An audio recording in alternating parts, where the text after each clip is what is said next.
So some public sector unions have agreed to return to the negotiation table and put on hold the strike that's been led by Nehawu. The mass action, which began over a week ago, saw healthcare services disrupted at various facilities across the country. The unions are demanding a 10% wage increase, while government is offering just about 4.7%. Let's get you a sense of what else we need to know. Bring in Nehawu President Mike Shingange, who joins us via our video link this morning. Mr. Shingange, lovely to see you. Thanks for making time for us this Thursday morning. We've gone through various reports, and I haven't really been able to find the exact terms and conditions of this settlement, as it were. Are you able to tell us what it is about what's been agreed to that's allowed you to halt your strike? Good morning, Ayanda and the viewers, and thanks for having us. Yes, I am in a position to do that.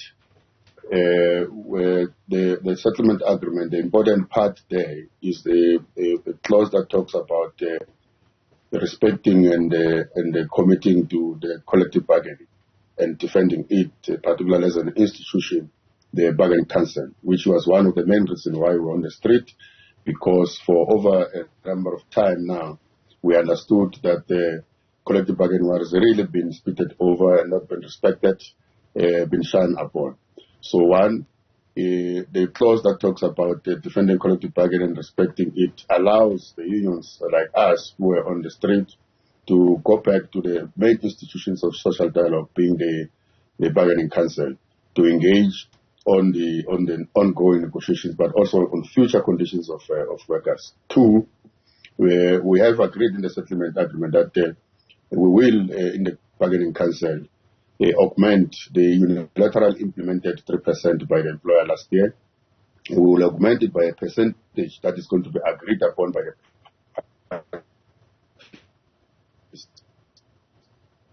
the main negotiations in the state as an employer through the Minister of Finance. Went to Parliament to implement 3%, which was overwhelmingly rejected. Is now going to be opened and be negotiated so that we add on that, so that we end once and for all unilateralism in this collective bargaining.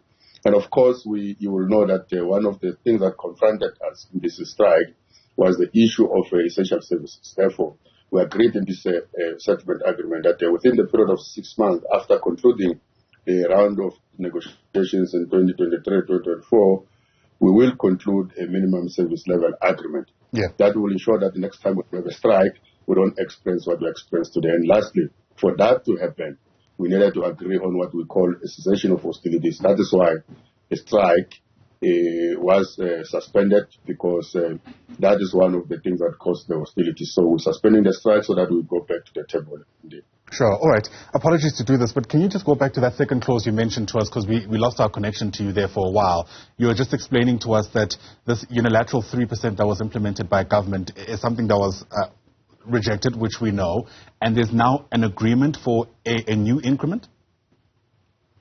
There's an agreement to go to augment it with a percentage that was going to be a product of the negotiations. So because the negotiations, or from where the state stood by last year and at the beginning of this year, they had closed that chapter. And that's why workers say, you can't give us something we have rejected and you refuse to engage.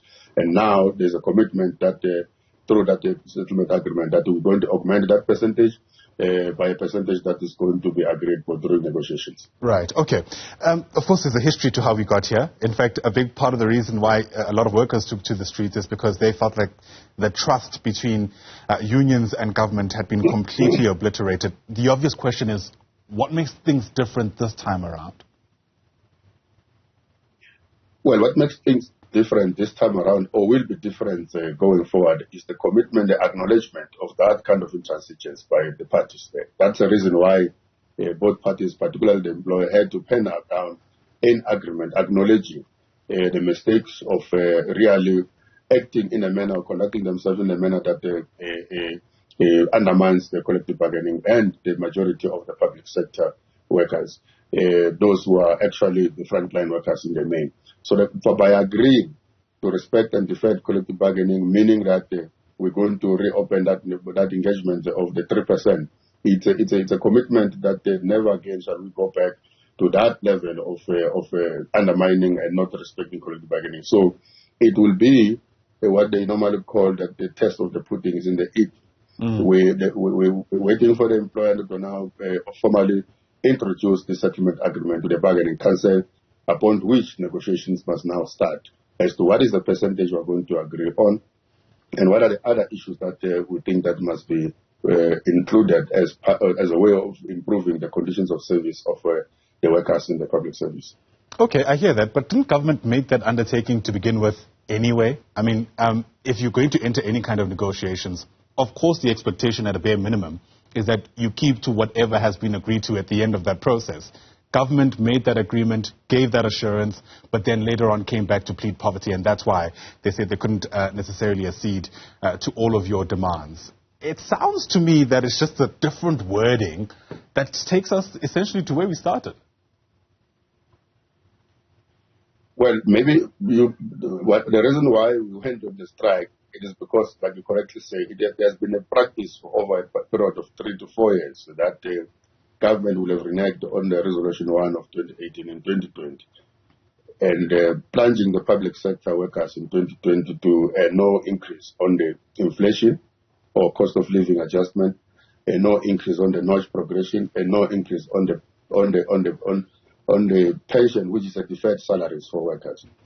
Followed that with 2021, where there was also no increase on the notch progression or pension, but only a gratuity of 1,000 rand. Followed by 2022, which was unilateral, implementing 3% without any agreement. That on its own, it's a 3 years of a wage freeze, a stagnation on the pension, stagnation on the notch, including the gap that exists between those who were assisted for inflation-related increase for those 3 years and the public servants who did not. As a result, the cost of living for the public servants is too unacceptable. But we are saying, by penning down the settlement agreement now, because those were the sticky issues. The issue that the workers were fighting for was to make an employer to understand that they can no longer tolerate a deliberate obliterating of a institution of social dialogue. That is where the workers have their voice to be heard, which is the bargaining council. So that's the reason why the strike had to be suspended, because of that commitment. As to whether or not intend against it, the commitment they made is that never again shall they do that. But of course, you're correct. The trust relationship is a huge thing that they will have to work very hard, both parties, to restore.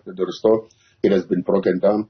We are working on rebuilding it. And this settlement agreement is a sign that we are on the right track to rebuild the trust between the two parties that are very important in the public service. Yeah, all right. Of course, because of what's happened over the past few days, there have been, like far-reaching consequences. We're currently this morning following the story of a woman in Pietermaritzburg who we're told has died because she couldn't get medical assistance at a particular institution there as a result of the strike by some of your members. In fact, we're told she was pregnant at the time. The DA is now planning to lay charges against some of the leadership. At least that's my understanding. What's your response to that? Because at least on the basis of perception and public sentiment, there are calls for people like yourself to take accountability for stuff like that. Firstly, the strike is not a desirable action. That is why, despite the provocation and the attack on the workers' rights for over a number of years, there have not been a strike like this for over 13 years now. The workers were pushed to a corner to do the things they did, and every time this happened, there are unintended consequences and some pain to the public, but also to the workers. That's why when that we had a right to go on strike, we didn't jump into it. We tried to knock in the door of all those matters, that matters in the public service, including Treasury, the presidents, and everybody else, until we were left with no choice to go on strike. With regard to the incident, in particular the one you are quoting, because of what is now being commented about people threatening to take legal action, we prefer not to comment at this stage, because we have done our own investigation about the incident. We have structures that have given us an account of what happened. We prefer not to argue with that in public, and we shall wait for those who are going to approach us for us to take the accountability on that matter. What do we want to say otherwise is that, of course, for any other public service that was affected by our strike, it's regrettable. We regret that. Where there's a loss of life, whether it's people not being getting to get married or people not getting a birth certificate, all of those services that are provided for by the public servants we represent. It's something that we did not wish to happen. Unfortunately, we had no choice. However, it must be remembered, Ayanda, that part of this strike was also to highlight the plight under which the services and the conditions under which the public servants are working on, as we try to defend the public. These are the healthcare workers that have always seen patients die in front of them helpless because they can't help them, because number one, they don't have the necessary resources. That you have patients dying in an ambulance that is unroadworthy, that is unequipped to resuscitate patients when they go into that thing. You have got nurses that are seeing a woman pregnant dying because they had to also attend to a gunshot that is there, because this nurse is alone instead of being 4 or so in a clinic. You have got people who are working in an infrastructure that is not fit for people to service our people. That is why today you saw even people lying on the floor because there are not enough beds, or linen dirty because there are not enough cleaners, or machine is broken. So these are the conditions under which these workers are working under. And today they can't be all of a sudden the enemy of the public. That they have sacrificed their lives during the 2 years of COVID-19, 2020, 2021, without salary increase. All right. But sacrificing them dying, and seeing their colleagues die and their families dying, but they could not have a luxury of being on a lockdown. They serve this nation. It can't be that these workers all of a sudden are enemies of the public. It cannot be. Yeah, all right. I think, in the midst of all the disagreement, there's one thing we all agree with, and that it's certainly undesirable and regrettable that this is where we've arrived as a society. Hopefully we'll be able to do things better. And this is for all stakeholders involved. But for now, Mike Shingange, thanks for your time. Appreciate it.